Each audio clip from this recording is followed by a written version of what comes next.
Hi welcome back to our channel. இந்த silk thread வந்து இப்போ ரொம்ப ட்ரெண்டிங்கில் போயிட்டுருக்கு. இந்த ஒரு வீடியோ வந்து நீங்கள் கண்டிப்பாக பார்த்தீங்கன்னா சில்க் த்ரெட் பேங்கிளோட மொத்த டிப்ஸுமே நான் அதில் வந்து சொல்ல போகிறேன். மறக்காமல் பாருங்கள். நம்ம லாஸ்ட் டைமில் வந்து நிறைய வந்து பார்த்திங்கன்னா இயரிங்ஸ் பார்த்தோம். இப்போ ஒரு சேஞ்சுக்கு பேங்கிள்ஸ் வந்து பார்க்கலாம். இது வந்து 2 cut bangle, 4 cut bangle, 6 cut bangle, அப்புறம் 1 கட் பேங்கிள்னு சொல்லிட்டு இருக்குது. ஃபஸ்ட்டு பேங்கிள்ஸோட டைப் வந்து தெரிஞ்சுக்கலாம். சரிங்களா? இது வந்து 2 பீஸ் கொஞ்சம் தின் அண்ட் திக்காக இருக்கும். இது வந்து பார்த்திங்கன்னா ஓரளவு கொஞ்சம் மீடியமாக இருக்கும். 6 கட் பேங்கிள் வந்து பார்த்திங்க அப்படின்னா நம்ம நார்மலாக கிளாஸ் வளையல் வந்து போடுவோம் இல்லையா, அந்தளவுக்கு ரொம்பவே லைட்டாக இருக்கும். பட் இதெல்லாம் பார்த்திங்கன்னா ரொம்ப ஹெவி வெயிட்டெல்லாம் இருக்காது, ரொம்ப லைட் வெயிட்டாக தான் இருக்கும். பட் பார்க்குறதுக்கு ரொம்ப குண்டா அப்படி இருந்தால் கூட பட் லேஸாக தான் இருக்கும்.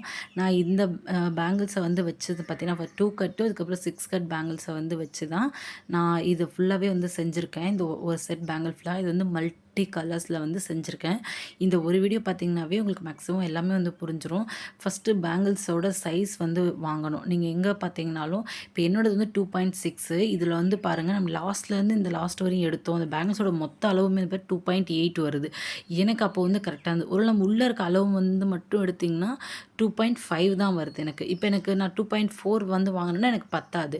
நான் என்ன பண்ணுறேன் 2.6 கேட்குறேன். இது வந்து பார்த்திங்கன்னா பிராண்டடு அதுக்கு தகுந்த மாதிரி வந்து கொஞ்சம் மாறும். பட் நீங்கள் வாங்குறது வந்து நல்ல குவாலிட்டியான பேங்கிள்ஸ் வந்து வாங்கிட்டிங்கன்னா நீங்கள் 2.6 வந்து வாங்கிட்டா கரெக்டாக இருக்கும். இதை வந்து நீங்கள் அந்த த்ரெட்டு சுற்றுனதுக்கப்புறமா வந்து பார்த்தோம் அப்படின்னா ரொம்ப குண்டாயிருமா, கைக்குள்ளே போகுது அப்படின்லாம் டவுட் இருக்கும். ஸ்டார்டிங் ஸ்டேஜில் எனக்கும் இருந்தது. பட் அப்படியெல்லாம் இல்லை. இது பாருங்கள், இது வந்து 1 கட் பேங்கிள். என்கிட்ட எதுவும் நார்மல் பீஸாலாம் எதுவும் இல்லை. இது வந்து நான் ஆல்ரெடி ஒரு ஒரு கஸ்டமருக்காக ஒர்க் பண்ணி வச்சுருந்தேன். அதெல்லாம் சரி வீடியோ எடுக்கும்போது இதையும் ஆட் பண்ணிக்கலாம்னு சொல்லிட்டு ஆட் பண்ணிட்டேன். இதுவும் பாருங்கள், அவங்களது வந்து சேம் சைஸ் தான். பட் இது வந்து எப்படி இருந்ததுன்னா அதே அளவு தான் வந்து இருக்குது. இப்போ எப்படி வந்து நம்ம இதுக்கு முன்னாடி வீடியோவில் வந்து பார்த்தீங்க அப்படின்னா நம்ம இயரிங்ஸ்க்கு எப்படி சுற்றணுமோ அதே மாதிரி தான் இந்த பேங்கிள்ஸும் சேம் அதில் இருந்த மாதிரியே தான். ஒன்றும் ரொம்ப பெரிய கஷ்டம் இல்லை. இருந்தாலும் நான் இது பேங்கிள்ஸ்க்கு அப்படின்றதுனால இன்னொரு டைம் சொல்கிறேன். ஃபஸ்ட்டு வந்து த்ரெட்டை வந்து ஒரு 20லேருந்து 25 டைம் வந்து சுற்றிக்கோங்க.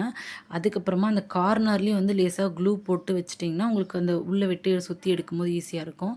குறிப்பாக எங்கேயுமே வந்து சிக்கே ஆகக்கூடாது. முடிஞ்ச வரையும் சிக்காகாம பார்த்துக்கோங்க. பட் பிகினர் ஸ்டார்டிங் டைமில் ஆகும். இது வந்து பார்த்திங்கன்னா நான் ஃபஸ்ட் டைம் ஒட்டும்போது ரொம்ப அப்படியே ஒரு மாதிரி குண்டாக மொந்தமாக இல்லாமல் ஒரு மாதிரி ஃப்ளாட்டாக ஒட்டியிருக்கேன் இல்லையா, சேம் அதே மாதிரி வந்து ஒட்டுங்க. ஏன்னா நீங்கள் ரொம்ப குண்டாக ஒட்டியிருந்தீங்கன்னா நம்ம பேங்கிள் அந்த இடத்துல போடும்போது வந்து பார்த்திங்கன்னா ஒரு மாதிரி நமக்கு கொஞ்சம் இரிட்டேட்டிங்காக இருக்கிற மாதிரி இருக்கும். அந்த இடம் மட்டும் ஒரு மாதிரி தெரியும் கொஞ்சம் பெருசாக. நீங்கள் வந்து சுற்றும்போது வந்து ரொம்ப இழுத்து சுற்றக்கூடாது, ரொம்ப லூஸாகவும் விட்டுறாதீங்க. ஒரு நார்மலாக ரொம்ப இழுத்தீங்கன்னா அது வந்து ஒரு மாதிரி நம்ம கயிறு சுற்றுற மாதிரி தெரியும். பட்டு நீங்கள் வந்து ஒரு மாதிரி மெதுவாக சுற்றுனீங்க அப்படின்னா அது வந்து மொத்தமாகவே இது வந்து எங்கே அந்த த்ரெட்டு ஸ்டார்ட் பண்ணியிருக்காங்க, எங்கே ஃபினிஷ் பண்ணியிருக்காங்க அப்படின்றதே வந்து தெரியாது. நீங்கள் இதே மாதிரி கண்டினியூவாக சுற்றிட்டு வந்து போயிட்டே இருக்கணும், அவ்வளோதான். மற்றபடி சிக்காகாமல் முடிஞ்ச வரைக்கும் கையில் எடுத்து விட்டு அந்த கொஞ்சம் ப்ளைன் அந்த த்ரெட்டை வந்து பார்த்திங்கன்னா நேர் பண்ணி விடுங்க. நம்ம சுற்ற அந்த மேல் லேயர் வரும் இல்லையா, அது வந்து கொஞ்சம் ஃப்ளாட் ஆக்கிட்டு ஒரு ரவுண்டு சுற்றிக்கோங்க, அவ்வளோதான் முடிஞ்சது. நானும் கடைசியாக ஃபேப்ரிக் க்ளூ போட்டு ஒட்டி எடுத்துட்டேன். இது பாருங்கள், இது ஒரு பேங்கிள் நான் செஞ்சு முடிச்சிட்டேன். இதே மாதிரி நீங்கள் உங்களுக்கு எத்தனை வேணுமோ நீங்கள் செஞ்சுக்கலாம். இதில் ஒவ்வொரு சைஸுக்கு தகுந்த மாதிரி வந்து பார்த்தீங்க அப்படின்னா கொஞ்சம் த்ரெட்டு வந்து 25, 30 அந்த மாதிரி வந்து போகும். ஒரு டைம் ரஃப்பாக நீங்கள் வந்து செய்யும்போது உங்களுக்கு செய்யும்போது ஃபஸ்ட்டு ஒரு பேங்கிள் செஞ்சிங்கன்னா உங்களுக்கு ஒரு ஐடியா கிடைக்கும். நான் இந்த பேங்கிள் எல்லாமே வந்து த்ரெட்டெல்லாம் சுற்றிட்டு நான் காய வச்சுருக்கேன். க்ளூ போட்டதுக்கு அப்புறமா கண்டிப்பாக அதை வந்து காய விடுங்க. அதை காய விட்டீங்க அப்படின்னா மட்டும்தான் அது உங்களுக்கு வந்து ஸ்டிஃபாக நிற்கும். ஃபஸ்ட்டு அது காயணும். 2வது இந்த மாதிரி சுற்றி எல்லாம் முடிச்சதுக்கப்புறமா கூட மினிமம் ஒரு 10 to 20 மினிட்ஸ், 1/2 அன் ஹவர் விட்டிங்கன்னா கூட ரொம்ப நல்லா தான் இருக்கும். இப்போ அடுத்தது வந்து ஸ்டோன் பேங்கிள். இப்போ ஸ்டோன் வந்து இப்போ இருக்கு இல்லைங்களா, இது வந்து நார்மலாக இருக்க ஸ்டோன் பேங்கிள். நான் செகண்ட் வீடியோவில் வந்து ப்ரைடலுக்கெல்லாம் போடுவாங்க இல்லையா, அந்த மாதிரி வந்து சொல்லித்தரேன். இதை வந்து எப்படி மெஷர் பண்ணணும்னா ஃபஸ்ட்டு மேலே டாப்பு, அதுக்கு டவுன் கீழே, அதுக்கப்புறம் ஒரு சைடில் இருக்க சென்டர், அதை 2 பார்ட்டாக பிரிச்சுட்டு நீங்கள் ஒட்டிக்கலாம். இதை வந்து நீங்கள் இந்த ஸ்டோன் தான் ஒட்டணும் இல்லை, இதை வந்து நான் அப்படின்னா டைமண்ட் மாதிரி ஒட்டிட்டு போகிறேன். நீங்கள் இதை வந்து ரெக்டாங்கிள் ஸ்கொயர் மாதிரி ஒட்டிக்கலாம், இல்லை ரெக்டாங்கிள், இல்லை சர்க்கிள், உங்களுக்கு எந்த ஸ்டோன் பிடிச்சிருக்கோ இல்லை என்ன கலர் பிடிச்சிருக்கோ எது வேணால் வந்து நீங்கள் ஒட்டிக்கலாம். சரி, நான் வந்து ஃபஸ்ட் வீடியோ அப்படின்றதுனால ஒரு மல்டி கலர் ப்ராஜெக்ட் எனக்கு இருந்தது. சரி, அதுக்காக நான் இது வந்து பண்ணியிருந்தேன். இது ஃபுல் செட்டாகவே.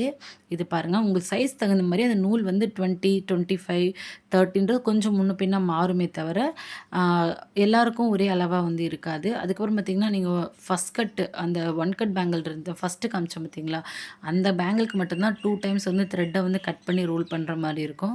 மற்றபடி 2 கட் 4 கட் 6 இது எல்லாமே பார்த்தீங்கன்னா நீங்கள் ஒரு டைம் எடுத்திங்கன்னா அது கடைசியில் கொஞ்சம் த்ரெட்டே மீறும். அந்தளவுக்கு நீங்கள் ஸ்டார்ட் பண்ணும்போது ஒரு 25லேருந்து ஸ்டார்ட் பண்ணுங்கள். 25 வந்து நம்ம லாஸ்ட் வீடியோவில் பார்த்தீங்கன்னா தெரிஞ்சிருக்கும். இயரிங்ஸ்க்கு வந்து நம்ம எப்படி சுற்றணும்னு சொல்லியிருந்தேன் அதுலேயும். அதே மாதிரி தான், இதில் ஒன்றும் பெரிய விஷயம் இல்லை. இது போட்டு நீங்கள் ஒட்டிட்டு இதையும் காய விடணும். மினிமம் பார்த்தீங்கன்னா ஒரு 1 நைட் ஃபுல்லாக விட்டிங்கன்னா கூட ரொம்ப பெஸ்ட்டாக தான் இருக்கும். ஆனால் 5 to 6 ஹவர்ஸாவது காய விடுங்க. இது வந்து இந்த ஒயிட் கலர் பேங்கிள், இது வந்து 2 கட் பேங்கிள் நான் சொல்லியிருந்தேன் இல்லைங்களா? இதை வந்து இந்த சைடில் 2 பக்கம் கார்னரில் போட்டுக்கிற மாதிரின்னு சொல்லிட்டு இதை வந்து ஒரு டிசைன் பண்ணியிருக்கேன். இது வந்து பார்த்திங்கன்னா ஒரு ஃப்ளவர், ஒரு பட் ஷேப்புக்கு மாதிரி நான் வந்து பண்ணியிருக்கேன். இது வந்து நான் ஃபஸ்ட்டு வந்து க்ளூ வச்சேன் பார்த்தீங்களா? மேலே டாப்பு பாட்டம், அதுக்கு அந்த 2 இதுக்குள்ளே ஒரு சென்டர். இதில் வந்து கொஞ்சம் உங்களுக்கு அதில் பென்சிலில் பண்ணதுனால நல்லா தெரியலை. அதனால் இதை நான் என்ன பண்ணேன் அப்படின்னு பார்த்தீங்கன்னா, ஒரு பென்னை வச்சு சின்னதாக மார்க் பண்ணிக்கிட்டேன். இது ஒயிட்டுன்றதுனால இந்த பென்னோட கலர் ப்ளூன்றதால இன்னும் நல்லாவே வந்து அப்படி தெரிஞ்சது. இது பாருங்கள், நான் ஒரு டைம் வந்து ஃப்ளவர் ஒரு பக்கமும் ஆப்போசிட் டைரெக்ஷனில் வர மாதிரி நான் அந்த ஃப்ளவரை வந்து இந்த க்ளூ வந்து போட்டுக்கிறேன். இதை போட்டுவிட்டு சேம் அதே மாதிரி தான் இப்போ நான் சைடில் 2 குந்தன் ஸ்டோன் வைக்கிறேன். அந்த ஸ்டோன் வச்சதுக்கப்புறமா சென்டராக ஒரு ஸ்டோன் வச்சுட்டு அதை வந்து நான் முடிஞ்ச வரைக்கும் வந்து பார்த்திங்கன்னா அந்த க்ளூவெல்லாம் கொஞ்சம் நிறையவே வந்து போடுங்க. ரொம்ப கம்மியாக போட்டுறாதீங்க, ரொம்ப அதிகமாகவும் போட்டுறாதீங்க. நான் போடுற அளவே வந்து போட்டிங்கன்னா, ரொம்ப கம்மியாக போட்டிங்கன்னா சீக்கிரம் காஞ்சி விழுந்துடும். ரொம்ப அதிகமாக போட்டிங்கன்னா அது அந்த இடம் இல்லாமல் சைடில் ஃபுல்லாக ஸ்ப்ரெட் ஆச்சுன்னா அது வந்து பார்க்குறதுக்கு வந்து பார்த்திங்கன்னா கொஞ்சம் நல்லா இருக்காது. அது எந்த அளவுக்கு வேணுமோ அது ஃபுல்லாக இப்போ அந்த 3 மாதிரி இருக்குது இல்லைங்களா? அந்த 3 ஸ்டோனுக்கும் இருக்கிற இடத்துல ஃபுல்லாக வந்து போட்டிங்க அப்படின்னாவே வந்து போதும். இதே மாதிரி தான் நான் மேலே கீழே அப்படியே வந்து அப் அண்ட் டவுன் அந்த மாதிரி எல்லா பக்கமே வந்துட்டு நான் கண்டினியூவாக ஸ்டோன் வந்து ஒட்டிட்டு போகிறேன். இவ்வளோ தான் இந்த சில்க் த்ரெட்டை பொறுத்த வரைக்குமே. இதில் சைஸு இதில் நீங்கள் வந்து டிஃப்ரெண்ட்டாக செய்ய தான் உங்களுக்கு வந்து இன்னும் நிறையா வந்து ஐடியாஸ் கிடச்சிட்டே இருக்கும்.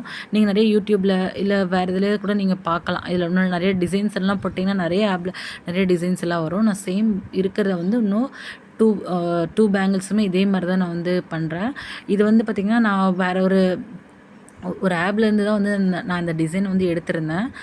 அதில் வந்து பார்த்திங்கன்னா ஒரு சர்க்கிள் ஷேப்பில் ஒட்டியிருந்தாங்க. சரி, எனக்கு வந்து சர்க்கிள் வந்து வேணாம், எனக்கு இந்த ஸ்டோன் இருந்துச்சு ரெக்டாங்கிள், நான் அதை வச்சுட்டு அதை வந்து ஒரு டைமண்ட் மாதிரி வந்து நான் ஒட்டினேன், கொஞ்சம் கிராஸ் பண்ணி. ரொம்பவே நல்லா இருந்தது.